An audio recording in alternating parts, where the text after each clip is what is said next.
เอาละไม่เอ้ยแก้มน้องไม่อายสิพาเจ้าไปทางใต้ตามสีพันดอนไปเที่ยวส้มดอนคอนบอนเขาลือเขาซาไปนำบ่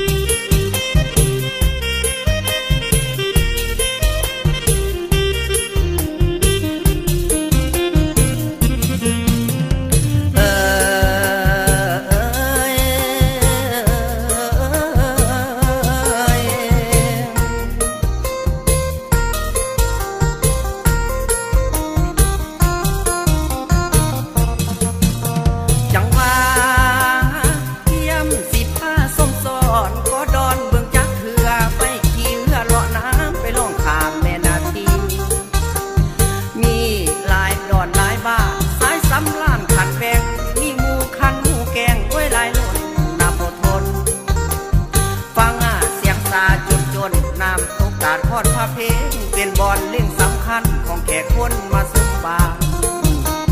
เป็นสายท่านมานี่สิทธิ์น้ำต้นหินสูงใหญ่เป็นเพชรสุดยานไตไว้เล่าไก่โมคาเมจางงามวางงามแท้ๆนำตุ๊กตาต้นผามีศาลาแคมของให้นางมองทรงเยี่ยมมีทั้งเตียงทั้งห้างบริการทุกภาคส่วนม้วนป้าซ่าใหญ่น้อยก็ค่อยยิ้มบริการยับออกจากทางหาดก็ลงสู่พาลานหินนำออกลิ้นเป็นสายเกิดเป็นอายนั้นหัวกุมซุ่มหมู่พึกกันสาเสียวเขียวงามใบอ่อนไว้มาสะอ่อนต้นไม้มันมีโกดอย่างแม่นงามมีสื่อลือซาลำสามงาลือไก่ตั้งอยู่ใจกลางเหวนำหอกแห้งบ่มีลมสมกับคำลือลั่นอัศจรรย์ยอดยิ่งยืนยงอยู่คู่บ้านมาหลายล้านนับหมื่นปี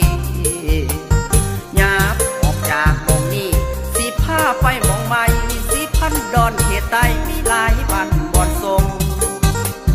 จากดันไปกุมกาพระใหญ่หัวโค้งแล้วเลาะลงเมืองแสนไปเบิ่งแดนข้าวเมาตังแล้วเลาะลงเมื่อไตกินน้ำตาลบ้านหินซิวแล้วกะลิ้วรอขาบไปทางบ้านหาดเฮาธรรมศาสตร์เก่าๆกะยังเล่าบ่ทันหมด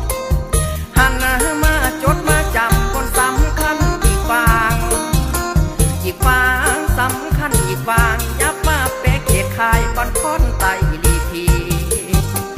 เขตนี่แห้งลำดีประวัติศาสตร์ก็มีหลายมีหอดหัวรถไฟฝรั่งเที่ยวคนใหม่มีหอดซ้ายหัวขามจากปันพ้นเสดอนเดชอันเด็ด